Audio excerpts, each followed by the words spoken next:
Olá, seja muito bem-vindo ao nosso podcast Um Papo de Verdade. Aqui o Colégio Pastoral da Igreja Presbiteriana de Brasília, com temas interessantes na área da teologia. E a grande questão que nós gostamos de tratar aqui sempre é a relevância da mensagem de Jesus Cristo para os dias de hoje. Reverendo Timóteo, Reverendo Guilherme, Reverendo Daniel Piva, eu, Reverendo Leonardo Sayum, estamos aqui para ter esse tempo com você. Seja muito bem-vindo.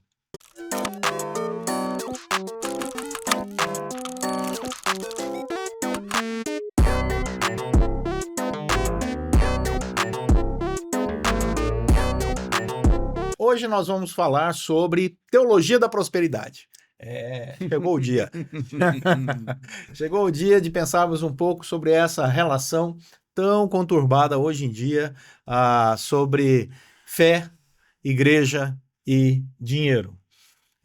Esse é um assunto muito importante porque nós entendemos que a Escritura Sagrada, do Gênesis ao Apocalipse, trata com muita naturalidade a questão financeira. Ao contrário do que muitos pensam, né, Timóteo? Nós estamos inseridos dentro de um contexto que o dinheiro faz parte do nosso dia a dia. E aí vem a primeira pergunta aqui para a nossa mesa, né? Vamos pensar juntos aqui com você. Por que falar sobre dinheiro ainda é um tabu dentro da igreja? O que você acha, Timóteo? Eu entendo que muitas igrejas, aplicando uma má teologia, ensinando coisas erradas sobre o dinheiro, foram talvez sujando o assunto, tornando ele um modo problemático. Então, questões como, por exemplo, se a pessoa é bem-sucedida, é porque ela está sendo abençoada por Deus de um modo especial, e a gente precisa focar nisso. Se Deus me abençoa, ele vai me abençoar também, obrigatoriamente financeiramente, e a gente sabe que não é mais ou menos por aí. Ou ser muito abençoado é algo problemático, a gente tem que ser muito humilde. Temos que ser assim, largar tudo, deixar tudo e ser o mais miserável possível, digamos assim. Então, são extremos que fazem mal, são extremos que são pecaminosos, que não são bíblicos. Isso. A Bíblia trata de um modo mais sensato e centrado a respeito desse tema. Né? E muitas igrejas, abordando dessas formas extremadas, acabam sujando, né, esse assunto. Exatamente. O apóstolo Paulo, tratando sobre esse tema, e era um tema que o apóstolo Paulo tratava de maneira recorrente, ao escrever e dar a orientação ao jovem pastor Timóteo, que não é o nosso Timóteo aqui, né? Ele disse: grande fonte de lucro é a piedade com contentamento. Então, Paulo, ele usa esse exemplo, usa esse termo, né, que é um termo econômico, que é o Sim. lucro, para falar sobre contentamento e a relação da piedade com o contentamento, mas, como disse aqui o reverendo Timóteo, né, ele não fala sobre a miséria, né? Ele não enaltece uma vida miserável e, muito pelo contrário, né? Todo o caminho do apóstolo Paulo pela Europa foi fruto de investimento missionário financeiro de igrejas que acreditavam, né, na missão e sabiam que era necessário recursos. Então, reverendo Guilherme, quando nós pensamos sobre essa relação do investimento missionário, né, o quanto isso é importante ter uma consciência de que sem esses recursos que advêm de todos, né, que são cristãos e fazem a sua contribuição, o quanto isso é importante para a expansão da igreja no mundo todo, do evangelho do Senhor Jesus no mundo todo. E é exatamente ao Senhor Jesus que eu ia fazer referência, porque a palavra é muito clara, mostrando que inclusive tinham até mulheres que financeiramente auxiliavam ali no ministério de Cristo. A gente tem também passagens do apóstolo Paulo, um pouco mais adiante, orientando uma determinada igreja, dizendo que inclusive se fizesse ali uma coleta específica para também o abençoar. Então, como já colocado aqui anteriormente, é um assunto que a Bíblia vai tratar de forma muito leve e muito tranquila. Por quê? Porque na verdade, a nós, enquanto igreja do Senhor, de suma importância o sustentar, o acompanhar os missionários, não só em oração, não só nessa questão espiritual mesmo, mas, de fato, de forma dentro da questão das finanças. E aí, veja, Quando uma igreja se envolve em plantação de igrejas, quando uma igreja se envolve no envio de missionários, como o Senhor de fato se faz presente ali naquela comunidade, como o Senhor se alegra com aquela igreja, com aquele povo. Por quê? Porque nós estamos tendo uma visão de reino, de abençoar outros tantos. Por exemplo, quando a gente planta uma igreja numa determinada área, a gente não sabe exatamente, diretamente, quem são as pessoas que estão sendo ali contempladas, mas como é bom a gente ver ali aquele trabalho crescendo, frutificando para a honra e glória do Senhor. E claro que isso passa, sem dúvida nenhuma, por uma questão financeira, um investimento financeiro, e isso para nós, enquanto igreja, deve ser algo também, como a Bíblia trata, muito leve, muito tranquilo e muito importante. Uma coisa que a teologia da prosperidade atrapalha, cria um trauma na vida das pessoas, é essa relação de troca, né? O uso do dinheiro para que Deus o abençoe. Então, na teologia da prosperidade, a proposta é exatamente essa, né?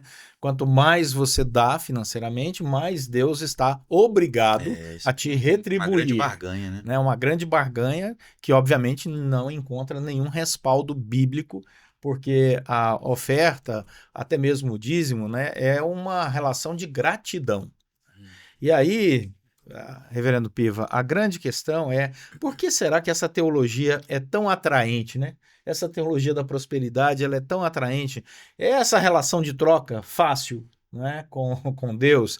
O que faz? É o amor ao dinheiro, não é? É o objetivo último, que é a riqueza, e nos lembrando do texto de Mateus, né? Ninguém pode servir a Deus e as riquezas.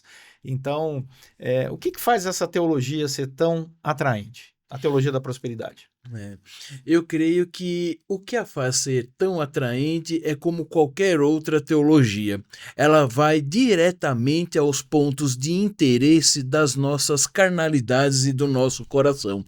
Isto é, nós queremos acumular coisas para nós mesmos, nós somos por natureza egoístas, então qualquer coisa que me facilite exercer esse tipo de coisa e ainda tenha uma aparência de bênção, de aprovação de Deus, eu estou mais do que garantido. Eu exerço o desejo do meu coração e aquilo ainda é visto como Deus me abençoando. Mas basta uma simples pergunta.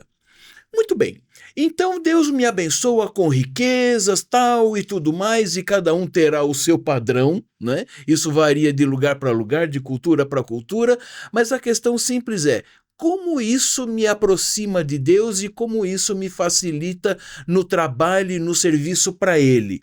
Essa segunda etapa é totalmente esquecida. Ou seja, a pessoa passa a ser uma espécie de mar morto. Tudo conflui para ela e para nela como um fim em si mesmo. Não é? Então, isso eu creio que trabalha como no Éden. Quando a maçã foi oferecida, lá é dito, e o fruto era de boa aparência, isto é, Adão e Eva já estavam de olho nele. Então, quando Satanás oferece, vai direto ao que eles já queriam. Então, essa teologia vem atender aos anseios do coração ainda não transformado, ou talvez não ainda alerta para que o que receber de Deus tem de ser para o serviço dele. Uma coisa que marca muito a teologia da prosperidade, nós vemos isso em várias mídias sociais, na televisão, programas de rádio, né, em tantos outros lugares, é que o testemunho que deveria glorificar a Deus, né, das bênçãos, da providência divina, do cuidado do Senhor, ele começa a se transformar numa forma de vender um produto, né? Ao invés do testemunho glorificar a Deus, ele estabelece uma relação em que aquele indivíduo diz: o caminho é esse, não é a relação com Deus, né? Direto, mas é como se eu explicasse para você um truque, uma mágica, né? Faça esses passos e Deus irá te servir. Então é um testemunho que ele mostra essa negociação com Deus. Isso prejudica em muito a leitura correta de tantas outras pessoas a partir daquilo que o Evangelho anuncia como caminho, verdade e vida na relação direta com Jesus Cristo, né? E aí fica uma pergunta, Timóteo, que é como nós podemos cultivar o verdadeiro testemunho? Quais seriam, assim, os elementos de um testemunho verdadeiro que uma pessoa dá, que glorifica a Deus, inclusive na área financeira, Uhum. que diferencia desse testemunho de negociata, Uhum. né? Então, aqueles que estão nos ouvindo aqui, nós ouvimos muitas histórias de vida, né? Através de tantos meios de comunicação.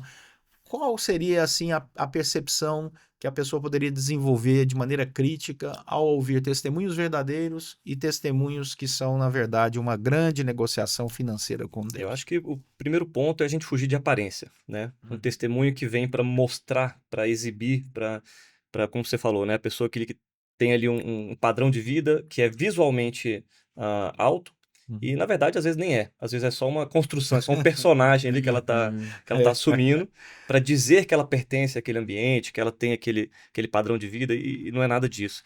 Mas a Bíblia nos convida a olhar para o nosso coração, né? Qual é o papel e a posição do dinheiro dentro do nosso coração? A gente está aqui para servir ao dinheiro, ou o dinheiro está aqui para servir a gente enquanto nós servimos a Cristo, né? Ele é um meio ou ele é um fim em nossas vidas, Isso. né? Então, quando a gente pensa no trabalho, eu vou escolher uma profissão e o meu objetivo principal para escolher essa profissão, né, é ficar mais rico ou é servir ao Senhor com aquilo que Deus colocou em mim como qualidades, talentos, habilidades, preferências. Então a gente já começa a perceber daí um caminho de motivação do coração, né? Eu tô atrás de dinheiro ou o dinheiro acaba aparecendo porque eu sirvo ao Senhor com excelência e qualidade, Pronto. né? Eu acho que você está destacando uma coisa aqui bastante interessante, que qual é o seu grande objetivo, né? A Bíblia diz lá em Provérbios que vê alguém que é hábil na sua obra, entre os reis será colocado. Sim. Ou seja, a prosperidade financeira, ela será um resultado natural de sua competência numa área profissional. Uhum.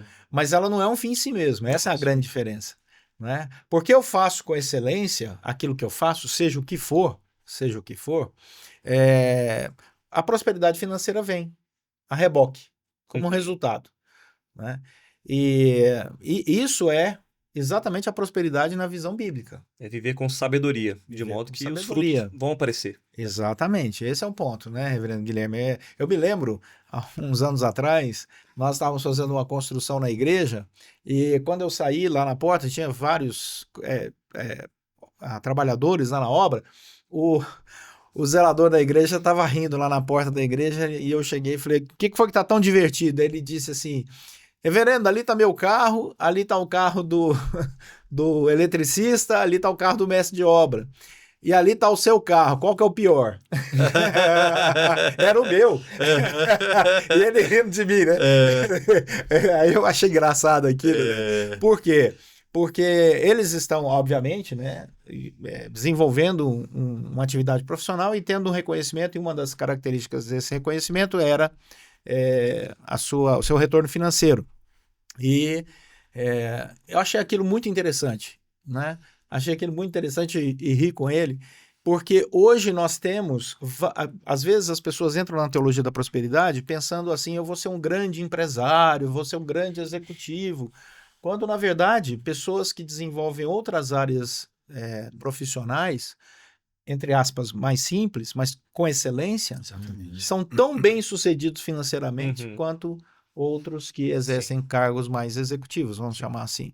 Então, e isto é Bíblia. Por que eu estou falando isso? Porque isso é o que a Escritura Sagrada diz, que é uma consequência natural daqueles que servem com excelência. Então, em outras palavras, Reverendo Guilherme, não é errado prosperar financeiramente, né? Não, exatamente. Até juntando também o que vocês colocaram e o que eu estava raciocinando, justamente é o nosso coração, a idolatria dele que vai, de fato, nortear aquilo que nós muitas vezes estamos buscando. A Bíblia é muito clara dizendo que essa parte financeira, o dinheiro, é a raiz dos males. O que a gente quer dizer com isso? Que muitas vezes, e a Bíblia é muito completa até nesse sentido, não é como a gente falou, a questão da riqueza em si, mas ela deve ser uma consequência, porque meu coração, ele está aonde? Ele está buscando, de fato, o engrandecimento dos homens, a glória para si, e naturalmente ter algum tipo de status, algum tipo de lugar, até mesmo social, financeiro, ou de fato eu tenho buscado a glória do Senhor, e que ele tenha lugar, que a luz dele brilhe através de mim, da minha vida, né? Do meu trabalho, daquilo que o Senhor colocou nas minhas mãos. Então, a gente precisa entender efetivamente por que que eu desempenho determinada atividade, por que que eu tenho determinados relacionamentos, por que que eu tenho... Ah, não, porque eu preciso dar uma qualidade de vida para minha família. E isso, claro que isso não está errado. Ah, não, porque eu preciso... Mas antes disso tudo, veja bem onde está o seu coração, porque é aí que você vai realmente perceber o que tem te motivado a acordar, a buscar um melhor trabalho, uma melhor, naturalmente, colocação naquilo que você tem feito. E a gente sabe bem que a Bíblia também é muito clara, dizendo que uma atividade que seja aos olhos de todos uma boa obra é aquela que glorifica o Senhor. Então não adianta eu me esmerar em ser um bom marido, um bom pai ou mesmo um bom empregado, sendo que para tudo isso, o protagonista disso tudo sou eu mesmo. Muito cuidado, porque aí o meu coração ele começa então a se motivar e aí querer engrandecer-se, né? Querer engrandecer a si mesmo. Mas na verdade o protagonista disso tudo deve ser o Senhor Jesus Cristo, sendo ali glorificado em todas essas atividades, em todos esses papéis, né? Que o Senhor mesmo me colocou para exercer. É interessante, Piva, quando nós olhamos para a vida de Salomão, ninguém teve mais recurso financeiro do que Salomão, né? Percebemos que mesmo com tanta sabedoria e com tantos recursos financeiros, né, que Salomão tinha, ainda assim ele se distanciou do Senhor. Quer dizer, segurança financeira, né, tranquilidade financeira e sabedoria não impede o indivíduo de ainda assim caminhar para longe de Deus. Quais seriam aí as dicas, né, para os nossos ouvintes que com certeza já tem um caminho de sabedoria, outros que já estão com uma vida financeira bem mais tranquila? Quais seriam os alertas, os sinais de alerta para que você não confunda que você chegou no grau máximo da sua caminhada com Deus, porque agora você está bem financeiramente e você é uma pessoa reconhecidamente, né, sábia pela sociedade e tal? Quais seriam aí os alertas? Cuidado. Eu acho que a sua deixa vem bem ao encontro do que eu estava pensando em falar, à luz também do que o reverendo Guilherme disse quando enfatiza Equipe alinhada. quando enfatiza a questão do coração, porque é muito interessante. Você pode se perguntar, afinal de contas, eu tenho que glorificar a Deus com as minhas finanças. Ótimo. Mas como que isso acontece? Eu tenho que manter missionários? Eu tenho que patrocinar construção de igrejas? Eu tenho que fazer isso ou aquilo para o reino? Bom, sim, deve fazer isso, desde que não seja uma meritocracia sua, desde que você não esteja comprando alguma coisa, porque é interessante, tudo que Salomão teve foi dado pelo próprio Deus para uso ali para Israel, o templo, coisas do reino de Deus, pois afinal de contas foi ele que construiu o templo. Só que de fato, como o senhor disse, chega no momento em que ele se vê realizado, perde o foco da sua existência, que uma vez construído, tudo aquilo ainda precisava de manutenção e continuidade, e ele tira o seu coração do amor a Deus e passa a amar outras coisas que, no fundo, como nós já temos falado, quando nós amamos outras coisas que não a Deus, nós estamos amando a nós mesmos. Aquilo só fica como uma máscara, né? Então ele começou a se associar e se casar com outras mulheres de outros povos. A Bíblia nos diz claramente que ele passou a amar não apenas essas mulheres, mas tudo aquilo que elas traziam. Nada de errado com as mulheres, não é isso? Como marido, naquele caso, ele deveria amar mesmo. mas sem abrir mão daquilo que primeiro ele tinha, que era o amor e o serviço a Deus. Então, ele começou a se servir, a se saciar no seu próprio coração. Então, a grande dica é: sempre veja, cuide do seu coração, veja se tudo que você faz para o reino de Deus, no fundo, não é uma troca, ou talvez sem esperar grandes bênçãos, mas pelo menos cumpri o meu dever, estou quites com Deus. Isso não é o suficiente. Eu vou jogar aqui uma pergunta para os três ao mesmo tempo. Vamos bagunçar um pouco aqui a mesa, né? A Bíblia vai dizer lá em Provérbios, né, que o pedido do autor é: não me des nem a pobreza, né, para que eu não preciso roubar, e nem a riqueza para que eu me afaste de ti por ser soberbo, né?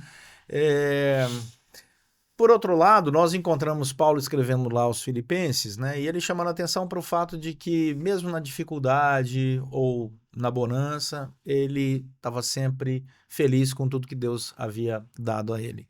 Até onde o contentamento, enaltecido pela Escritura Sagrada, pode ser uma desculpa para o mal-sucedido. Então, né, até onde o contentamento pode ser essa armadilha, né? Ou seja, deu tudo errado mesmo, então É de Deus. é de Deus. Deu tudo errado, né? Então, quando alguém me pergunta alguma coisa, eu falo: não, aprendi a viver contente em qualquer situação, então agora... porque isso pode também gerar uma desmotivação na busca de objetivos, né? De servir ao Senhor fazendo o melhor e tendo como consequência, né, em muitos casos, essa bênção também financeira. Então, essa armadilha existe, né? Essa armadilha de um falso contentamento por causa da frustração de um projeto. E aí, quem larga na frente? Guilherme. Não, sem dúvida nenhuma. E você colocando aí, eu fui lembrando da própria Reforma Protestante, que tanto enfatizou a questão também do trabalho, mostrando da questão da responsabilidade humana e soberania de Deus, no sentido de que o Senhor, sem dúvida nenhuma, é soberano, ele detém o poder sobre a minha vida, sobre o universo, mas ao mesmo tempo eu ainda tenho a minha responsabilidade e as minhas questões, principalmente no que tange a questões financeiras, ao meu papel enquanto, por exemplo, esposo, marido, de sustentar, de gerar segurança para o meu lar. Então, tudo isso a gente vai percebendo que, e aí, claro, são os papéis até bíblicos também que o Senhor coloca ali, da importância que nós temos hoje de, olhando para a realidade que eu estou, e aí, como falamos, o meu coração, ele está agora um coração intranquilo com aquilo que eu vejo, é um coração que descansa no Senhor, mas ao mesmo tempo esse descanso, ele não vai me imobilizar, mas é um descansar no sentido de que eu continuo trabalhando, eu continuo buscando naturalmente ser um melhor profissional, ser um melhor marido. Então eu leio, por exemplo, literatura sobre isso e vou me aprimorando, ser um melhor pai. Tudo aquilo que o Senhor mesmo coloca nas minhas mãos. E aí, trazendo bem esse paralelo também com Salomão, a gente percebe nitidamente que, e seu pai, Davi, também teve ali uma vida muitas vezes em família, com uma série de problemas, e Salomão também. E aí você vai percebendo que o lugar da palavra foi sendo retirado daquele lar. A centralidade das escrituras foi sendo, então, tirada, e aí foi colocado quem? O próprio homem, os certos modelos que não são modelos bíblicos e cristocêntricos, mas de pessoas, de realidades alheias, né, da Bíblia. Então esse também é um grande perigo quando a gente trata sobre finanças e sobre contentamento. Devemos olhar para aquele que de fato veio, se deu por nós, e em todo momento, apesar das perseguições, das lutas, a Bíblia vai falar que ele não tinha onde ficar quando nasceu, e também o túmulo em que ele foi enterrado não era dele, que foi o Senhor Jesus. Ele deve ser o nosso paradigma e o nosso modelo, né? Queria só fazer um complemento que quando a gente fala sobre passar necessidade, dificuldade financeira, não é exclusividade de quem tem um salário baixo, de quem ganha pouco, né? Exato. Tem gente que ganha muito, mas gasta muito mal, né? Exato. Não faz um bom uso daqueles recursos. E às vezes a pessoa, poxa, como é que ele tem um salário daquele e ele está endividado, né? Exato. Então não é uma questão apenas de quanto de recurso entra, mas como eu estou administrando aquilo que o Senhor tem colocado a minha responsabilidade. Não tem sido um mau dispenseiro, né, daqueles recursos. Exatamente. E às vezes alguma circunstância, né? Uhum. Às vezes acontecem tragédias, Uma tragédia, Uhum. né? Ou essa pessoa é colocada numa situação em que ela passa por Sim. momentos em que toda aquela reserva financeira vai Jó, por embora. exemplo, né? Exato. Jó era um homem muito... Mas é importante deixar claro que é uma área fundamental, que é necessária uma pesquisa, atenção, cuidado, anotação, né? Isso é uma coisa que nós podemos dizer aqui para os nossos ouvintes, né? Tenha uma planilha financeira, isso é fundamental, né? Anote quanto você recebe, quanto você gasta, né? Você tem que ter um controle financeiro. Uhum. Isso faz uma diferença muito grande. Tem vários cursos na internet gratuitos, tem várias palestras importantes. A pessoa precisa ir atrás disso, não para se tornar escravo do dinheiro, mas um administrador com sabedoria, porque os recursos que nós recebemos vêm da graça de Deus, do cuidado de Deus, nos dá saúde, sabedoria, condições para adquirir, né, certas vamos dizer, condições financeiras até para além daquilo que a pessoa imaginava, ou às vezes aquém, a pessoa não administra bem, fica aquém. Então é necessário pesquisar, estudar, não como um tema central e para servir ao dinheiro como senhor da sua vida, né? Mas o dinheiro te servir, Mas né? o dinheiro te servir. Você é o gerente, né, isso. daquele recurso. Você precisa gerenciar bem, né, esses recursos. Isso é uma coisa muito importante. E uma coisa, Piva, é que quando nós olhamos para a Escritura Sagrada e percebemos, Deus não precisa do nosso dinheiro. Pronto. Uhum. Né? Deus não precisa. Deus precisa de dízimo, de oferta? Não. Ele não precisa. Ele Ele não poderia... precisa nem da gente. Ele não precisa da gente, ele não precisa de nada. Então, por que Deus ele estabelece esse princípio na Escritura Sagrada? Tá, você vai receber um valor, mas você vai consagrar a mim numa igreja séria, não é? Ali, transparente, séria, a sua oferta. E nós vamos entrar daqui a pouco nesse assunto, o que a igreja faz com isso ou deveria fazer. Isso é uma vitória sobre a avareza, Piva? Deus está nos ensinando, a partir do momento em que nós nos dispomos a doar, né, generosamente, com fidelidade, parte daquilo que Ele nos dá, já é uma vacina contra a avareza? Com certeza. E eu creio que tem duas razões básicas. Uma primeira, que é desde a criação. Deus nos fez administradores por natureza. Adão deveria gerenciar toda a criação. Com a queda, isso não acabou, não foi abolido. Só fazemos com a dificuldade e o peso e as nossas tendências do pecado. Mas nós devemos administrar tudo. O nosso tempo, nossas relações, com o que eu encho a minha cabeça, se é com tranqueiras ou coisas produtivas. E o dinheiro não está fora disso. Então, a primeira grande razão, eu creio que é porque Deus nos fez a sua imagem e semelhança. Ele é organizado, Ele administra, Ele deu isso ao homem, nós temos que administrar. E sim, eu creio que é uma espécie de vacina contra a avareza, porque quando ele fala dos dízimos e das ofertas, ele sempre associa e deixa claro o seguinte: deve ser as primícias, e não o que sobra, e se sobra, e todos que nos ouvem já devem ter reparado que no seu orçamento dificilmente sobra, ainda mais se você não administra bem. E por que dar as primícias? Isto é, vamos pensar naquela sociedade mais agrícola, por exemplo.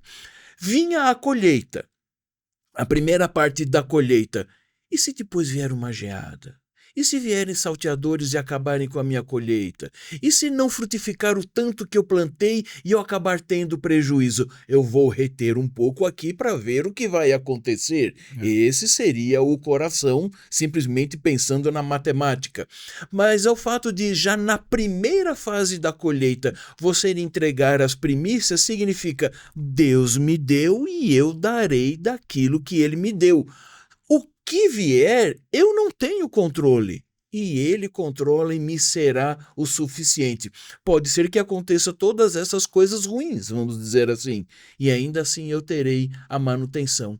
Então, os dízimos, as ofertas e o desejo de devolver a Deus é uma prova de fé. Isto é, não é um salto no escuro, não é um mau investimento. Eu sei que Deus vai me manter. Então, isso nos previne contra a avareza. Uma coisa muito boa é quando nós olhamos para a questão da igreja, né, que recebe esses recursos, e aí estamos falando de igrejas sérias, porque quando o que diferencia uma igreja séria de uma igreja não séria? Uma igreja não séria é aquela em que a teologia da prosperidade, ela incentiva esses recursos como troca, né, como nós já criticamos aqui abertamente, e gera nas pessoas essa expectativa, muitas vezes frustradas, né, ao longo da sua história.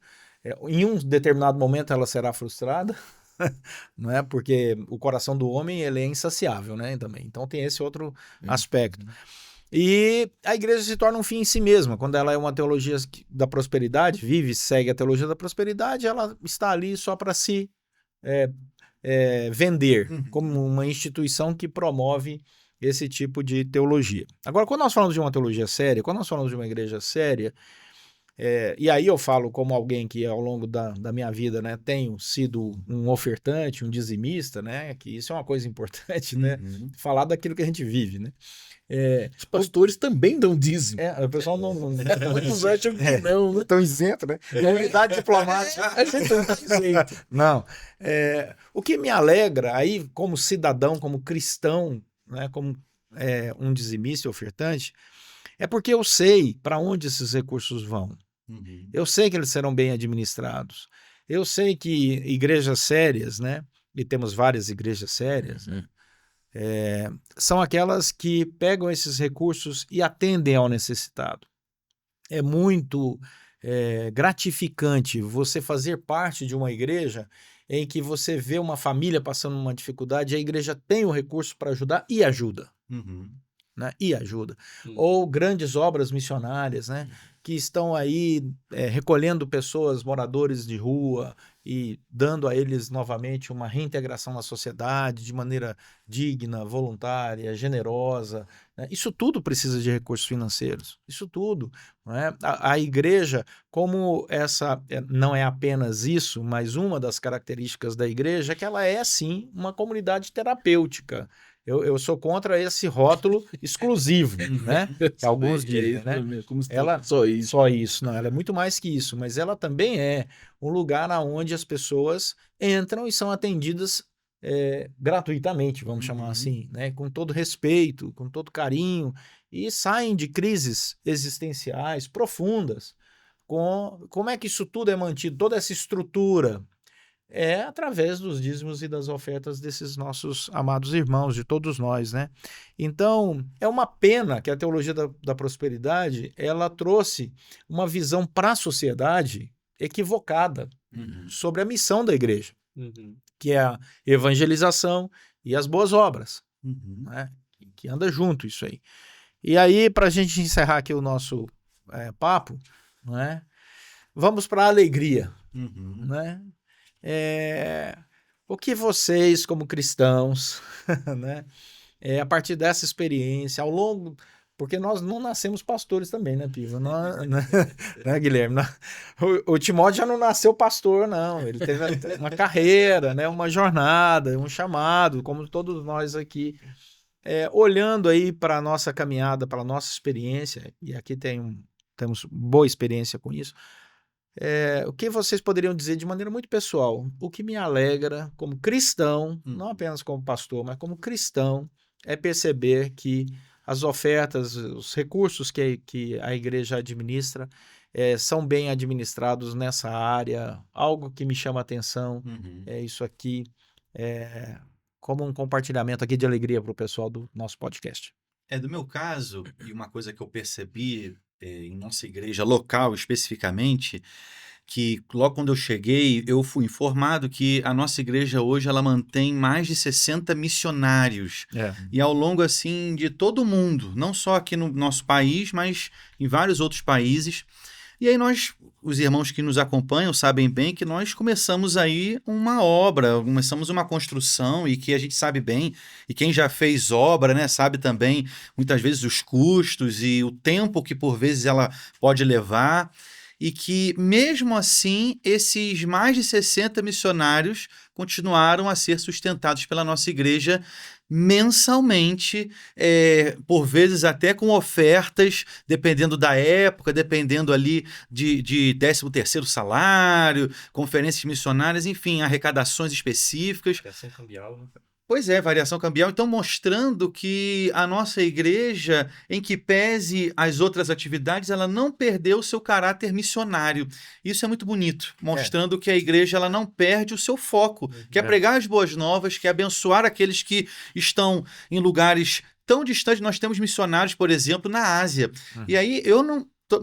Provavelmente eu não conhecerei as pessoas que esses missionários estão atingindo diretamente, mas nós somos como que a mão do Senhor ali com eles, os abençoando e naturalmente também orando por eles. Eu não sei quantos dos irmãos sabem, mas nós temos também um grupo de irmãos que trabalham e pensam e oram especificamente por missões na nossa igreja, e esse grupo acompanha, tem relatório sobre os missionários e tem naturalmente também acompanhado esses irmãos, mostrando que eles não estão solitários no campo.